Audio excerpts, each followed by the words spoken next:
Shreya Toons, कहानियाँ जो हर generation को इंस्पायर करे। दोस्तों, ये बहुत पुरानी बात है। गंगा नदी के किनारे एक बहुत ही प्यारा और शांत गांव था। वहाँ रामू और श्यामू नाम के दो भाई रहते थे। गांव के बाकी लोग तो अपनी सादी जिंदगी में खुश थे, लेकिन इन दोनों भाइयों की बात थोड़ी अलग थी। बड़ा भाई रामू बहुत लालची और गुस्सैल था। उसे हमेशा बस और ज्यादा पैसे की लालच रहती थी। वहीं छोटा भाई श्यामू एकदम अलग था, सीधा सादा, मेहनती और अपनी जिंदगी से खुश रहने वाला इंसान। उसके लिए अपने भाई का साथ और 2 वक्त की रोटी ही दुनिया की सबसे बड़ी दौलत थी। दोनों भाई पेशे से लकड़हारे थे। रोज सुबह कुल्हाड़ी लेकर जंगल जाते और दिन भर लकड़ियां बेचकर जो भी मिलता उसी से अपना घर चलाते। उनकी झोपड़ी गांव के एक कोने में थी, कच्ची दीवारों और घास फूस की छत वाली। इतनी कड़ी मेहनत के बाद भी उनके घर में अक्सर गरीबी और तंगी ही छाई रहती थी। ऐसी ही एक शाम दोनों भाई जंगल से लकड़ियों का भारी भरकम गट्ठर सिर पर लादे घर लौटे। दोनों पसीने से लथपथ और बुरी तरह थके हुए थे। घर के अंदर कदम रखते ही रामू ने गुस्से में अपना गट्ठर जमीन पर पटक दिया। दिमाग खराब हो गया है मेरा, रोज रोज का यही रोना। सुबह से शाम तक गधों की तरह जंगल में काम करो और बदले में क्या मिलता है? कुछ नहीं, वही रूखी सूखी रोटी। मैं तो पक गया हूं इस गरीबी में घिस घिस कर। श्यामू ने बड़े आराम से अपना गट्ठर एक कोने में रखा और मुस्कुराते हुए बोला, भैया, भगवान का लाख लाख शुक्र है कि उसने हमें मेहनत करने की ताकत तो दी है, और दिन भर की थकान के बाद जब शाम को लौटते हैं तो कम से कम हमारे सिर पर छत तो होती है। आप जल्दी से हाथ मुंह धो लीजिए, मैं फटाफट खाना परोसता हूँ। रामू ने कोई जवाब नहीं दिया। थोड़ी ही देर में श्यामू ने कुल 4 रोटियां बनाई, 2 अपने लिए और 2 अपने बड़े भाई के लिए। फिर उसने बड़े प्यार से थाली में रोटियां और थोड़ा सा अचार रखा और रामू के सामने रख दिया। लीजिए भैया, खाना लगा दिया है, जल्दी से खा लीजिए। रामू ने थाली की तरफ देखा और श्यामू को घूरते हुए बोला, सिर्फ 4 रोटियां? दिन भर जंगल में कुल्हाड़ियां मैंने ज्यादा चलाई हैं। वो भारी गट्ठर भी मैं ही ढोकर लाया हूं, और खाना दोनों को बराबर। आज मुझे बहुत तेज भूख लगी है। इतना कहकर रामू ने झट से थाली अपनी तरफ खींची और 4 रोटियां खुद ही खा गया। श्यामू बस चुपचाप उसे देखता रह गया। उसके मुंह से एक शब्द नहीं निकला। चेहरे पर पल भर के लिए उदासी तो आई, पर उसने जाहिर नहीं होने दी। रामू ने जल्दी जल्दी सारा खाना सफा चट कर दिया और एक बार भी नहीं पूछा कि छोटे भाई ने कुछ खाया भी है या नहीं। बस हाथ धोए और झोपड़ी के एक कोने में जाकर सो गया। इधर श्यामू ने 1 गिलास पानी पिया और अपनी चटाई पर लेट गया। भूख के मारे पेट में चूहे कूद रहे थे, लेकिन उससे कहीं ज्यादा तकलीफ उसके दिल में थी। ऐसा कोई पहली बार नहीं हुआ था। रामू अक्सर उसके हिस्से का खाना भी खा जाता और बेचारा श्यामू भूखे पेट ही उसको सोना पड़ता था। हाँ, कोई बात नहीं, वो मेरे बड़े भैया है, उनका हक मुझसे ज्यादा है, उनका हक मुझसे ज्यादा है।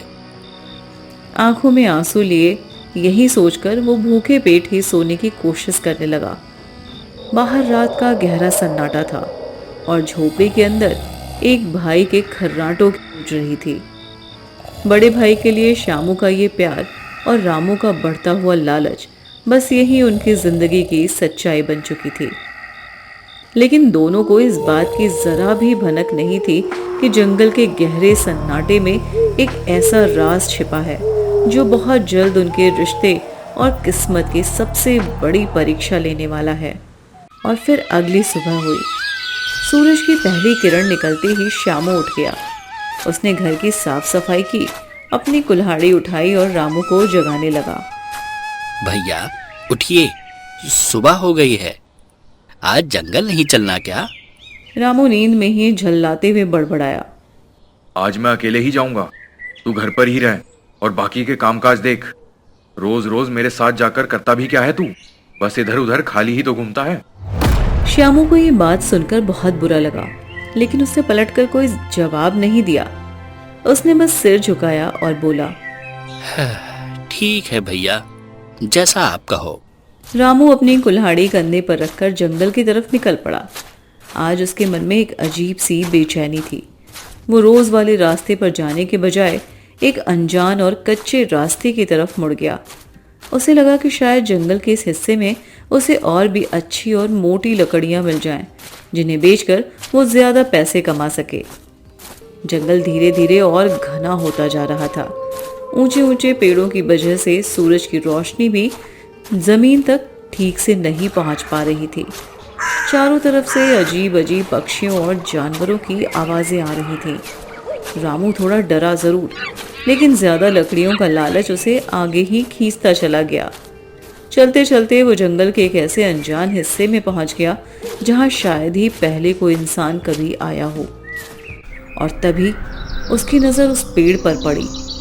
सामने एक बहुत बड़ा और पुराना बरगद का पेड़ खड़ा था। वो इतना विशाल था कि उसकी शाखाएं दूर दूर तक फैली थीं और जड़ें किसी बड़े से सांप की तरह जमीन पर रेंग रही थीं।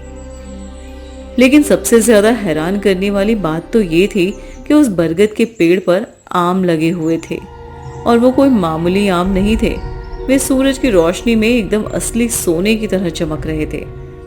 ऐसा लग रहा था कि जैसे पूरे पेड़ से एक सुनहरी रोशनी फूट रही हो। ये नज़ारा देखकर रामू की आंखें फटी की फटी रह गईं। उसने अपनी आंखें मली। उसे अपनी ही आंखों पर यकीन नहीं हो रहा था। ये क्या है? सोने के आम? कहीं मैं सपना तो नहीं देख रहा? नहीं नहीं नहीं नहीं, ये तो सच है। आज तो मेरी किस्मत ही खुल गई।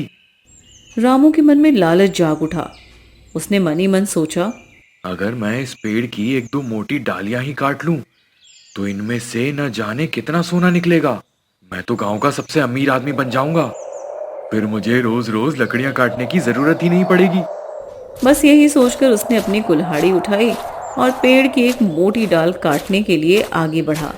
जैसे ही उसने कुल्हाड़ी हवा में उठाई, पूरे जंगल में एक अजीब सी शांति छा गई। पत्तों की आवाज और पक्षियों का चहचहाना एकदम से बंद हो गया, और तभी उस पेड़ के तने से एक बहुत ही भारी और डरावनी आवाज गूंजी। ठहर जा मूर्ख इंसान। रामू डर के मारे कांप गया। उसके हाथ से कुल्हाड़ी छूटकर जमीन पर गिर पड़ी और वो घबरा कर इधर उधर देखने लगा। वहां तो कोई नहीं था। कौन है? कौन बोला अभी? मैं इस जंगल का रक्षक, ये जादुई पेड़ बोल रहा हूँ। तेरी हिम्मत कैसे हुई मेरी डालियों को काटने की? क्या तू नहीं जानता कि मैं कोई आम पेड़ नहीं हूँ? रामू की तो जैसे बोलती ही बंद हो गई। वह उस बड़े से पेड़ के सामने थर-थर कांप रहा था। उसने तुरंत हाथ जोड़ लिए। मुझे माफ कर दीजिए पेड़ देवता। मैं तो बस लकड़ियां काटने आया था। मुझे बिल्कुल पता नहीं था कि आप। मैं तेरी नीयत अच्छी तरह जानता हूँ रामू। तेरा मन लालच से भरा है। तू इन सोने के फलों को देखकर अंधा हो गया है। रामू चुपचाप खड़ा रहा। वो भला कहता भी क्या? पेड़ ने तो उसके मन की बात पहले ही जान ली थी। लेकिन मैं हर किसी को एक मौका जरूर देता हूँ। अगर तू मेरी देखभाल करने और मुझे कोई नुकसान न पहुंचाने का वादा करे, तो मैं तुझे रोजाना एक सोने का आम दूंगा। एक आम तेरी गरीबी दूर करने के लिए बहुत है। तू आराम से अपनी जिंदगी जी सकेगा। लेकिन याद रखना, सिर्फ एक आम। अगर तूने लालच में आकर एक से ज्यादा फल तोड़ने या इस पेड़ को जरा सा भी नुकसान पहुंचाने की कोशिश की, तो उसका अंजाम बहुत बुरा होगा। रामू का डर धीरे धीरे लालच में बदल रहा था। उसने मन ही मन सोचा, रोज एक सोने का आम? वाह वाह वाह वाह वाह। हाँ हाँ हाँ पेड़ देवता, मैं पक्का वादा करता हूँ, मैं आपकी बहुत देखभाल करूंगा और कभी लालच नहीं करूंगा। आप बस आम दे दीजिए। पेड़ कुछ देर शांत रहा। फिर उसकी एक डाल से एक चमकता हुआ सोने का आम धीरे से नीचे गिरा। रामू ने झपट कर उसे उठा लिया। आम किसी छोटे सूरज की तरह चमक रहा था और काफी भारी भी था। उसे हाथ में लेते ही रामू की आंखें खुशी से चमक उठी। धन्यवाद पेड़ देवता, आपका बहुत बहुत बहुत शुक्रिया। वह पेड़ को धन्यवाद कहकर वहां से ऐसे भागा जैसे उसे डर हो कि पेड़ अपना मन न बदल ले। वह गांव की तरफ दौड़ता जा रहा था और बार बार उस सोने के आम को देख रहा था। उसके दिमाग में अब बस अमीर बनने के सपने चल रहे थे। पेड़ की वो चेतावनी तो वो पूरी तरह से भूल ही चुका था। सोने का वो फल रामू के हाथ में ही नहीं बल्कि उसके मन में भी उग चुका था। लालच का एक ऐसा बीज बोया जा चुका था जिसका फल बहुत कड़वा होने वाला था। रामू हाँफता हुआ गांव पहुंचा। उसने घर में किसी को कुछ नहीं बताया और सीधा शहर के सबसे बड़े सुनार की दुकान पर जा पहुंचा। सुनार ने जब उस ठोस सोने के आम को देखा तो उसकी भी आंखें फटी की फटी रह गईं। अरे भाई, ये तुझे कहाँ से मिला? ये तो बिल्कुल असली और शुद्ध सोना है। वो मेरे पुरखों का है। मुझे पैसों की बहुत जरूरत थी ना, इसीलिए इसे बेचने आ गया। सुनार ने आम का वजन किया और रामू को सोने के सिक्कों से भरी एक पूरी थैली थमा दी। रामू ने अपनी जिंदगी में कभी इतने पैसों का एक साथ नहीं देखा था। वो थैली लेकर खुशी से झूमता हुआ घर की तरफ चल पड़ा। भैया, ये सब कहाँ से आया? क्या आज लकड़ियां बहुत अच्छे दाम पर बिक गईं? रामू ने घमंड से उसकी तरफ देखा और बोला, तुझे इससे क्या मतलब? तू बस इतना समझ ले कि अब हमारी किस्मत बदलने वाली है। अब हमें वो गरीबी वाली जिंदगी नहीं जीनी पड़ेगी। श्यामू बस चुपचाप देखता रहा। उसे अपने भाई की खुशी देखकर अच्छा तो लग रहा था, लेकिन उसका ये बदला हुआ और घमंडी बर्ताव बहुत अजीब लग रहा था। उस रात रामू सोने के सिक्कों की थैली पर हाथ रखकर लेटा, पर उसे नींद कहाँ आने वाली थी। उसके दिमाग में तो बस वही जादुई पेड़ घूम रहा था। सिर्फ एक आम? अरे उस पेड़ पर तो हजारों आम लगे हैं। अगर मैं सारे के सारे तोड़ लूं तो मैं इस देश का सबसे अमीर आदमी बन जाऊंगा। कल तो मैं उस पेड़ से सारे आम तोड़कर ही रहूंगा। दूसरी तरफ बेचारा श्यामू को भी नींद नहीं आ रही थी। वो बस यही सोच रहा था कि भैया के पास अचानक इतने पैसे आए कहाँ से। कहीं उन्होंने कोई गलत काम तो नहीं कर लिया। उसे अपने भाई की चिंता खाए जा रही थी। अगली सुबह रामू बहुत जल्दी उठ गया और बिना श्यामू को बताए अपनी कुल्हाड़ी लेकर जंगल की तरफ निकल पड़ा।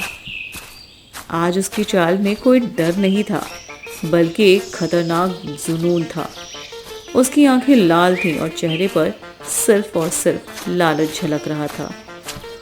वह सीधा उसी जादुई पेड़ के पास जा पहुंचा। ओ जादुई पेड़, कहाँ छिपा है तू? सामने आ, सामने। मुझे तुझसे कुछ बात करनी है। पेड़ की वही भारी और गंभीर आवाज फिर से गूंजी। मैं यही हूँ लालची इंसान। बोल आज यहाँ क्यों आया है? अपना रोज का सोने का आम लेने। एक सोने का आम? मुझे आज ये पूरा का पूरा पेड़ चाहिए। मैं इसकी सारी डालियां काटूंगा और सारे सोने के आम अपने साथ ले जाऊंगा। ये सुनते ही पेड़ गुस्से से भर गया। पूरे जंगल में तेज हवाएं चलने लगी। मूर्ख इंसान, मैंने तुझे सुधरने का एक मौका दिया था, लेकिन तेरा लालच तेरी अक्ल को खा गया है। तूने अपना वादा तोड़ा, अब तुझे इसकी सजा भुगतनी ही पड़ेगी। सजा? तू मुझे सजा देगा? एक मामूली पेड़? मैं अभी तुझे काट कर दिखाता हूँ, रुक। रामू ने अपनी पूरी ताकत से कुल्हाड़ी उठाई और पेड़ के तने पर जोर से दे मारा। खचाक की आवाज तो आई, लेकिन कुल्हाड़ी तने से टकराकर झटके से दूर जा गिरी। पेड़ पर एक खरोंच तक नहीं आई। अरे अरे अरे अरे ये क्या हो रहा है? अरे छोड़ो मुझे, छोड़ो। लताओं ने उसे बहुत जोर से जकड़ लिया। पेड़ की डालियों ने रामू को चारों तरफ से कसना शुरू कर दिया। इस भारी पकड़ की वजह से रामू का दम घुटने लगा और वह उसके शरीर की सारी ताकत खत्म होने लगी। वह दर्द और भारी थकान से बुरी तरह कराहने लगा। बचाओ बचाओ, कोई मुझे बचाओ। छोड़ दो मुझे, छोड़ दो प्लीज। मुझसे बहुत बड़ी गलती हो गई है। मुझे माफ कर दो पेड़ देवता। लेकिन पेड़ ने उसकी एक ना सुनी। लताओं की पकड़ और भी बढ़ती जा रही थी। रामू दर्द से कराह रहा था। उसका सारा घमंड पल भर में मिट्टी में मिल गया था। उसे अपनी भारी गलती का एहसास हो रहा था, लेकिन अब बहुत देर हो चुकी थी। धीरे धीरे कमजोरी और थकान की वजह से उसकी आंखें भारी होने लगी। इधर गांव में श्यामू सुबह से ही बहुत बेचैन था। दोपहर ढल चुकी थी, लेकिन रामू अब तक जंगल से नहीं लौटा था। श्यामू का दिल किसी अनहोनी के डर से घबरा रहा था। भैया अब तक वापस क्यों नहीं आए? जंगल में सब ठीक तो है ना? कल से उनका बर्ताव भी कुछ अजीब सा लग रहा था। मुझे जाकर देखना ही होगा। ये सोचकर श्यामू भी दौड़ता हुआ जंगल की तरफ निकल पड़ा। वह भैया ओ भैया पुकारता हुआ उसी अनजान रास्ते पर आगे बढ़ने लगा जिधर सुबह रामू गया था। जंगल में शाम का अंधेरा घिरने लगा था और डरावनी आवाजें चारों तरफ से आ रही थीं। श्यामू अंदर से बहुत डरा हुआ था, लेकिन अपने भाई की चिंता उसके डर से कहीं ज्यादा बड़ी थी। चलते चलते अचानक उसे दूर से एक हल्की सी सुनहरी चमक दिखाई दी। उसे लगा कि शायद भैया वहीं हैं। वो उस चमक की तरफ भागा, लेकिन जब वो उस विशाल बरगद के पेड़ के पास पहुंचा तो सामने का नज़ारा देखकर उसके पैरों तले जमीन खिसक गई। उसने देखा कि उसका भाई रामू पेड़ की लताओं और डालियों के बीच बुरी तरह जकड़ा हुआ था। वो थकान और कमजोरी से वहीं बेहोश पड़ा था। भैया! वह दौड़कर रामू के पास गया और उसे हिलाकर जगाने की कोशिश करने लगा, लेकिन रामू होश में नहीं आ रहा था। श्यामू की आंखों से आंसू बहने लगे। तभी पेड़ की वही भारी आवाज फिर गूंजी। अब वो नहीं उठेगा। उसे उसके लालच की सजा मिली है। श्यामू ने आवाज की तरफ देखा और समझ गया कि ये वही जादुई पेड़ बोल रहा है। वो डरकर भागने के बजाय हाथ जोड़कर पेड़ के सामने खड़ा हो गया। पेड़ देवता, ये आपने क्या किया? मैं मानता हूँ कि मेरे भैया ने गलती की है। वो लालची जरूर है, लेकिन दिल के बुरे नहीं है। प्लीज प्लीज कृपया उन्हें छोड़ दीजिए। उन्हें माफ कर दीजिए। माफी? उसने मेरा विश्वास तोड़ा है। उसने मुझे ही काटने की कोशिश की। ऐसे लालची इंसान को कोई माफी नहीं मिल सकती। अब तू भी यहाँ से चला जा, वरना मैं तुझे भी सजा दूंगा। लेकिन श्यामू अपनी जगह से 1 इंच भी नहीं हिला। वह घुटनों के बल बैठ गया और रो रो कर विनती करने लगा। नहीं नहीं नहीं पेड़ देवता, अगर आपको सजा देनी ही है तो मुझे दे दीजिए। मेरे भैया को छोड़ दीजिए। मैं उनके बिना नहीं जी सकता। उनकी जगह आप मुझे इन लताओं में जकड़ लीजिए, लेकिन मेरे भैया की जान बख्श दीजिए।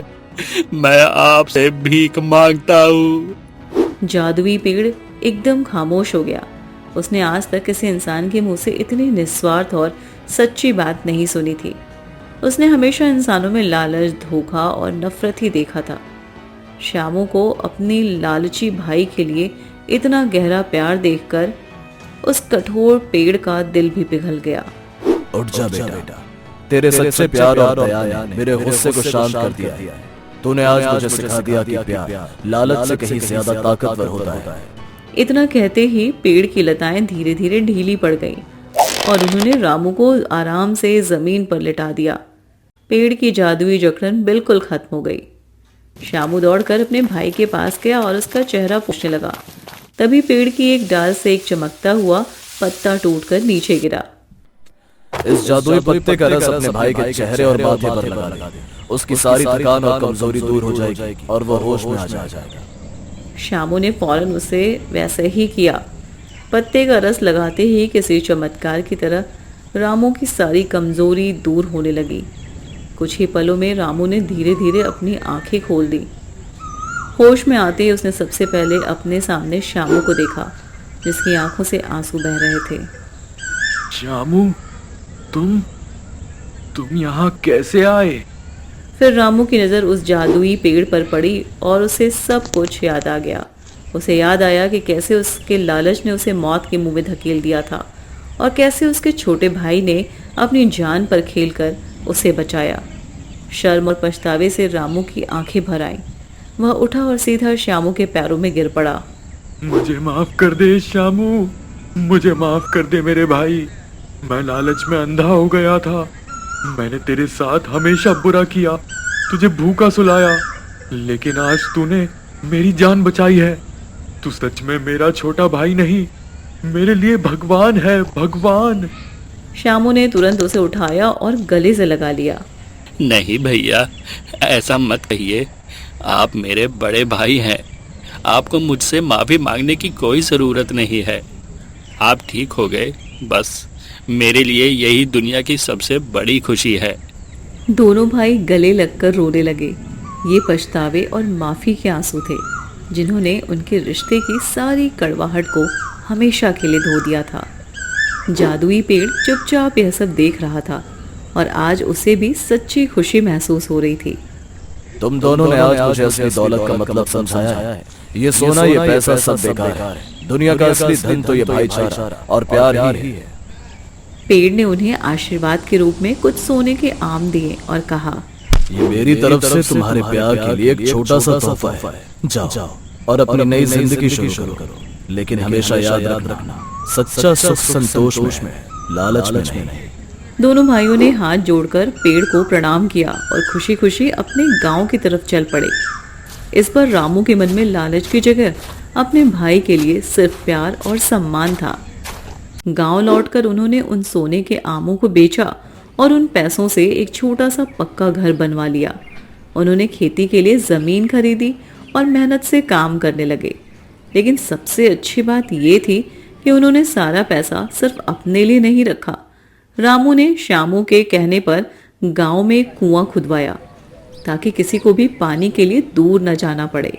साथ ही उन्होंने गरीबी और ज़रूरतमंद के लिए मुफ्त खाना लंगर भी शुरू किया, जहां कोई भी भूखा पेट भर सकता था। रामू अब पूरी तरह बदल चुका था। वह श्यामू का बहुत ख्याल रखता था और घर का हर फैसला उससे पूछकर ही करता। पूरे गांव वाले उनके प्यार और दरिया दिली की मिसालें देने लगे थे। लेकिन कहानी यहीं खत्म नहीं होती। कुछ सालों बाद उस पूरे इलाके में बहुत भयंकर सूखा पड़ा। नदियां, तालाब, कुएं सब सूख गए। खेत बंजर हो गए और लोग दाने दाने के लिए तरसने लगे। पूरे गांव में हाहाकार मच गया। तभी पास के शहर से एक बहुत ही क्रूर और लालची सेठ, जिसका नाम मक्खीलाल था, गांव में आया। उसने कहीं से उस जादुई सोने के पेड़ के बारे में सुन रखा था। उसने सोचा कि सूखे और गरीबी का फायदा उठाकर वो उस पेड़ को हासिल कर लेगा। वह अपने गुंडों के साथ गांव में आया और उसने पूरे गांव में एक ऐलान करवा दिया।